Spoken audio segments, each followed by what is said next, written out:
Ini tidak terkait hanya dengan yang namanya urusan paracetamol, sirup paracetamol. Di Jawa Timur itu kami dapat kabar itu, kasusnya tidak ada urusan dengan dia minum obat tuh. Mati, gagal ginjal akut.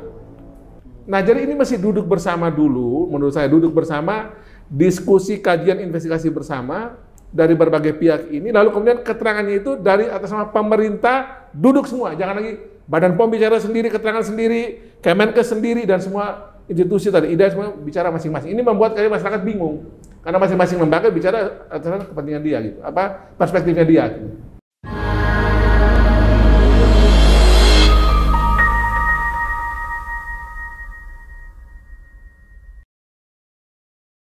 Halo Sobat RKN dimanapun Anda berada, kembali lagi bersama saya Sebastian Salang dalam acara diskusi Titik Temu. Ya, pada saat ini kita akan membahas sebuah isu yang mungkin tidak terlalu heboh saat ini, tetapi ini isu yang sangat krusial.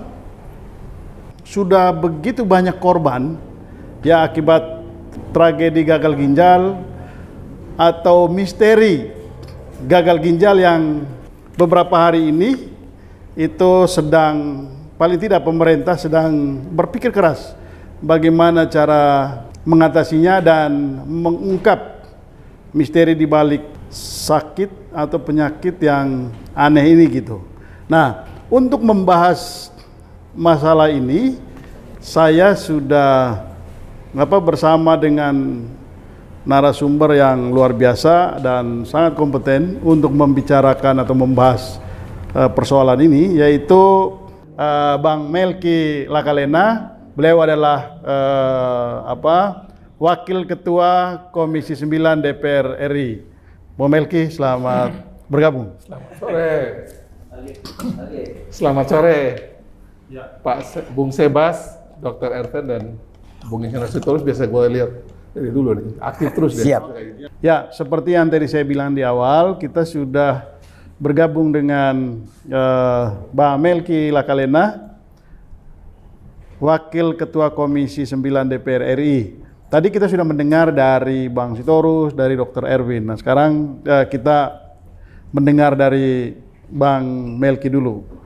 Bang Melky, ini apa sebetulnya yang terjadi di balik ini? Biasanya kan anggota DPR itu mendapat informasi A1 atau paling tidak cross check informasi kemana aja bisa dapatkan informasi terbaik gitu.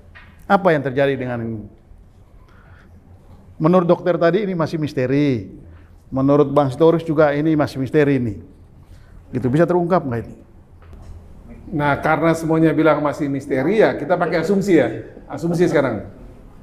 Asumsi satu, kita pakai bahwa yang dikatakan oleh Kemenkes benar, ini asumsi ya, karena belum pasti benar, itu asumsi. Bahwa penyebabnya adalah karena faktor etilen glikol, diethylene glycol yang menyebabkan kemudian banyak pasien kita ini anak-anak kita ini kena gagal ginjal akut dan kemudian ada yang meninggal.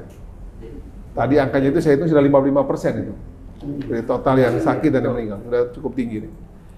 Nah, kalau kita dari data tersebut, memang angka kematian tinggi seperti ini memang sangat mengkhawatirkan. Nah, cuman persoalannya adalah karena belum juga ada penjelasan dan masih pakai asumsi.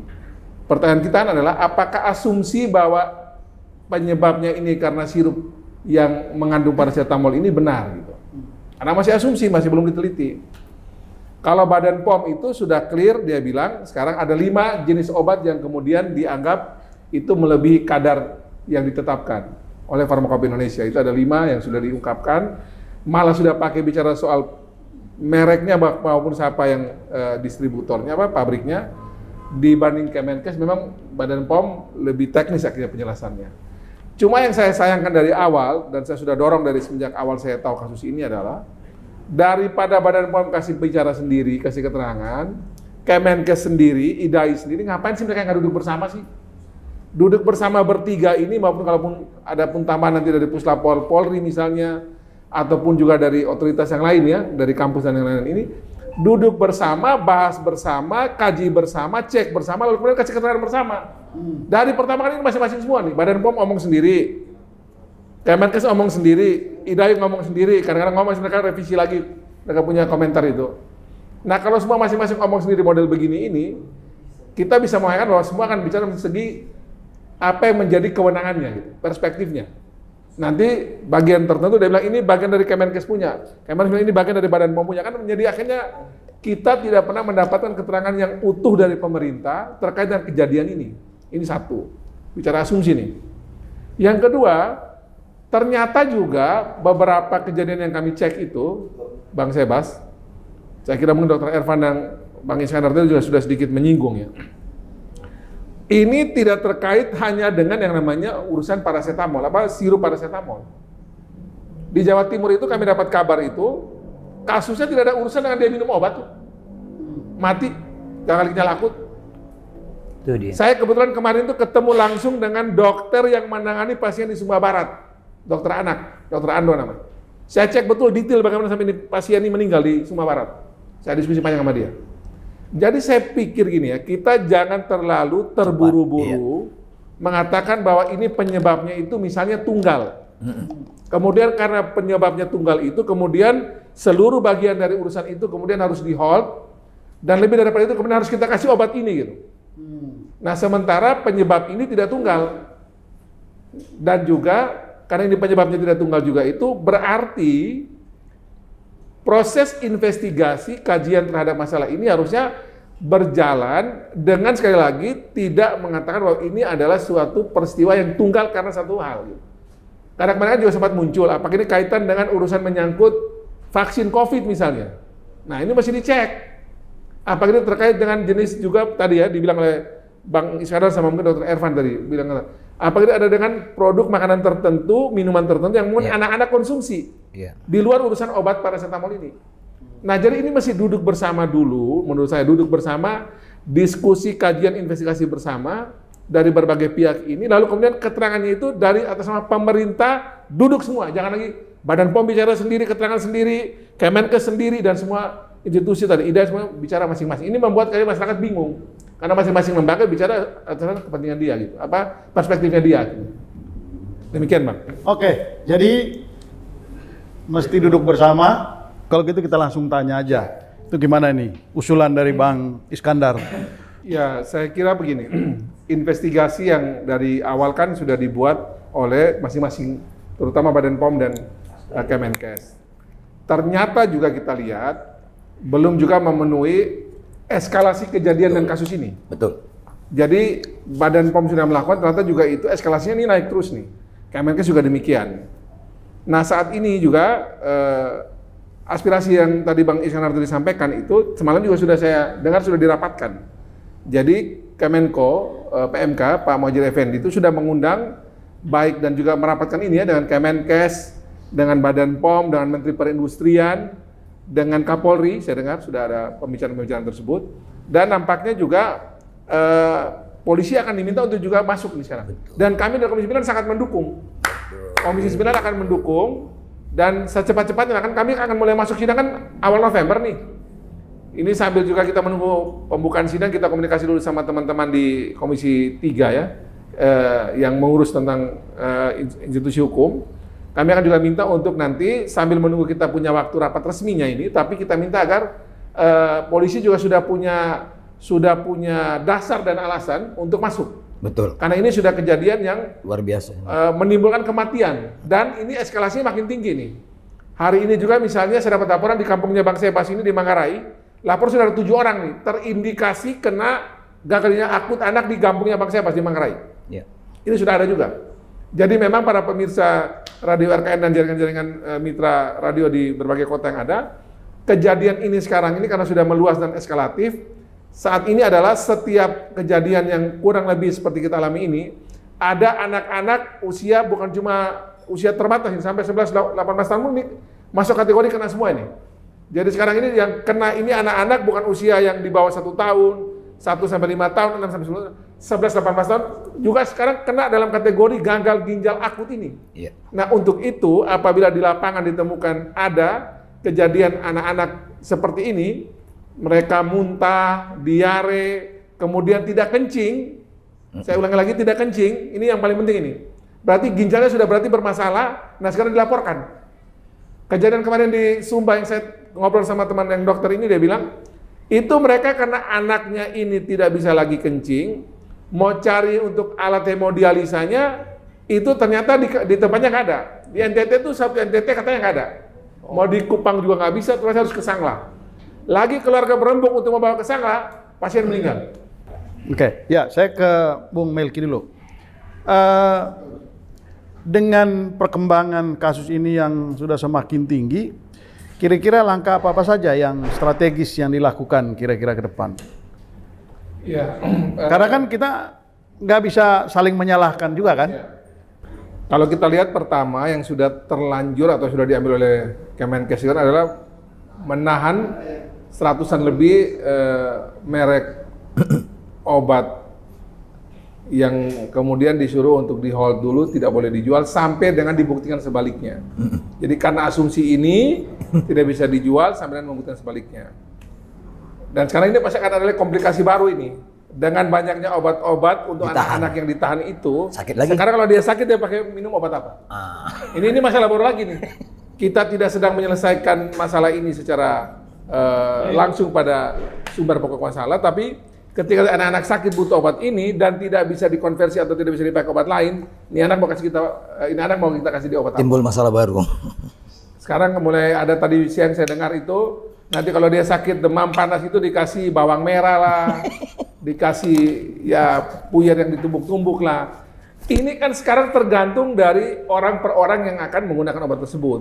Nah, walaupun juga memang ada dia punya exitnya itu sekarang adalah menggunakan supervisi tenaga medis tertentu ini, dokter sama apoteker disuruh terlibat. Nah ini kasus lainnya. Nah tapi paling tidak akan ada masalah baru dengan ini kita hold 100 lebih merek obat tersebut. Bahaya. Nah pertanyaannya adalah apakah cukup dengan kita menahan untuk itu jangan diedarkan? Kan ternyata belum cukup juga. Yang kedua sekarang ada wacana KLB. Pemerintah disuruh untuk membuat yang namanya KLB, di kejadian luar biasa. Di KLB itu cuma ada dua alasan untuk bikin KLB. Pertama ada penyakit menular yang akan mungkin menjadi wabah. Iya. Yang kedua itu karena keracunan pangan, makanan. Betul. Nah ini dua-duanya kan tidak terbukti dalam kejadian ini nih. Betul. Ini bukan penyakit menular. Obat. Ini juga bukan karena keracunan pangan. Ini karena etilen glikol yang ada dalam suatu cairan obat yang kemudian dipakai sebagai hari ini karena belum ada alasan lain, ini dipakai sebagai alasan yang dipakai nih.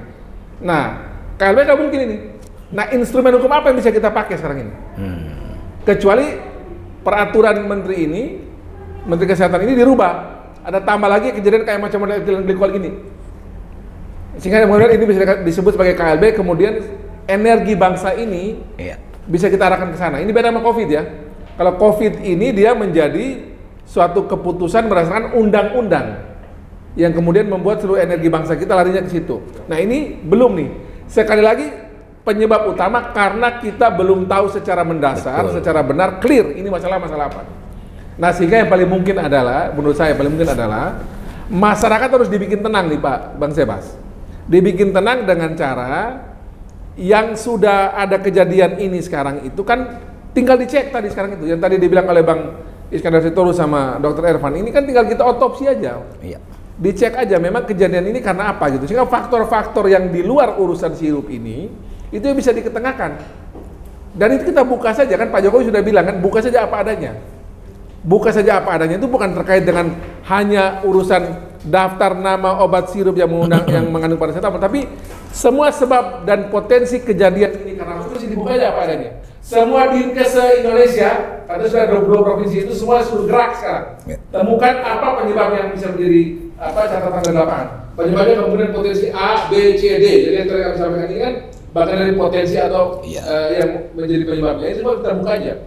Nah, kita suruh polisi turun ke lapangan. Saya percaya begini, teman-teman dari Pusdokes ya, Pusat Dokter Kesehatan Polri, saya kenal dokternya itu, yang pimpinan itu namanya Irjen Asep kalau nggak salah, bintang 2. Saya kira mereka nanti ini juga menjadi bagian dari tim dokter kepresidenan. Saya kira mereka bisa bersama dengan kita semua untuk urus soal ini. Oke, jadi jangan panik, tetap tenang, dan pemerintah terus berupaya. Bung Melki, Anda yakin kalau polisi tadi sudah didorong loh, DPR juga sudah mendorong loh supaya polisi masuk. Ini para pemain ini kan itu bisa macam-macam. Ini Anda yakin bisa mengungkap? Iya, sebenarnya tadi yang disampaikan oleh Dr. Ervan dan Bang Iskandar tadi saya kira udah pas, bahwa ada multi interpretasi dari kasus ini, multi kepentingan, multi pertaruhan. Nah, tentu karena ini sudah masuk pada, dan ini ada urusan kematian, dan itu mesti harus ada urusan hukum di dalamnya. Tentu semua hasil investigasi yang dari Badan POM, Kementerian Kesehatan, termasuk semua pihak yang lagi urus barang ini sekarang, urusan gagal ginjal akut itu cuma bisa menjadi sebuah fakta hukum dan menjadi sebuah proses hukum ke depan kalau memang ini diproses melalui kepolisian. Betul. Dan ini sekali lagi bukan kejadian pertama polisi terlibat masuk apabila ada kejadian di sektor kesehatan dan menyebabkan kematian. Dulu saja kan pernah orang COVID ini juga kemudian urusannya karena di COVID aja kan polisi pernah masuk dulu bisa itu. Di COVID kan aja tuh, ini belum ada yang mati waktu itu karena COVID itu diperiksa. Nah, ini sudah benar kematian. Nah, saya mau sampaikan ini dari sisi yang lain ya, Pak Sebat. Badan POM itu memang regulasinya dia cuma di pre-market itu dia bikin penelitian. Pre-market itu sebelum itu diedarkan, dia kasih terbit biasa dia cek itu, baik itu obat, minuman, alat kesehatan, obat, minuman, kosmetika, makanan personal dan kemudian makanan minuman ya. Itu dia cuma bikin sebelum diedarkan. Itu dia bikin namanya izin edar. Kalau post market sudah dia beredar itu biasanya dia akan minta hasil penelitian internal dari perusahaan itu. Itu memang regulasi mereka. Ya. Karena mereka memang punya keterbatasan untuk mengecek post market. Itu sudah mulai beredar di pasar itu. Nah, kejadian hari ini juga sama. Badan POM itu dia meminta dari si perusahaan untuk memberikan laporan. Asumsinya adalah perusahaannya jujur, asumsinya. Nah, tapi kalau teman fakta model begini kan tinggal kita cek nih, apakah memang perusahaannya itu nipu, betul, main, atau memang ada yang juga, kan ini bukan soal baru, dulu kan ada satu produk minuman lah kita sudah tahu ya, kan ada yang disuntik tuh waktu itu. Iya. Minuman itu disuntik, saat tertentu menjadi masalah, saya harus sebut nama lah, nggak enak, merek. Kemarin urusan menyangkut tentang kemasan produk minuman mineralnya berantem tuh. Kan kita tahu ada yang ngomongin masuk, mengajar yang lama kan berantem tuh itu urusan menyangkut kemasannya. Kemasan. Nah, jadi soal-soal begini ini potensinya besar, ada macam-macam kemungkinan. Nah, sehingga memang kalau polisi masuk itu menjadi bagus karena dan bisa membantu membuktikan karena itu baik Badan POM, Kementerian Kesehatan, Dinas Kesehatan ini masih kita minta nih. Dinas Kesehatan Indonesia nih, provinsi maupun kabupaten kota, termasuk teman-teman dari Nakes nih. Ikatan Dokter Indonesia, PDSI ya, Persatuan Dokter Seluruh Indonesia, Ikatan Apoteker Indonesia, perawat bidan semua ini turun tangan juga memastikan gitu. Karena tidak ada ujuk-ujuk namanya orang itu mati mendadak, nggak ada ya. Iya. Pasti ada namanya patofisiologinya. Patofisiologi itu artinya apa penyebab orang ini sakit, ada riwayat sakitnya dulu baru sampai kemudian dia mati, itu ada semua. Hanya memang kita punya pencatatan ini lemah. Semua gejala semua itu pasti ada, terekam tercatat mestinya. Nah, kalau kita punya catatan itu lemah, sehingga kadang-kadang itu di lapangan itu tidak tercatat dengan baik. Nah, kalau andai kata, Bang Sebas, semua ini bisa dilakukan dengan baik dan polisi terlibat itu untuk melihat ada masalahnya di mana ini. Proses yang kemudian itu ternyata bermasalah itu ada di mana? Bisa ketahuan. Sekali lagi investigasi semacam ini bukan hal yang sulit. Kalau semua orang bergerak ini bisa gampang ketahuan nih. Soalnya ada di mana dan karena apa? Oke. Itu kalau semua bergerak itu dan semua harus terorganisir baik. Jangan semua mau cari ini menjadi panggung. Saya betul-betul menghindari dari awal saya menghindari untuk masuk terlalu dalam di kasus ini karena ingin mencermati dulu. Penyebabnya ini apa sih sebenarnya?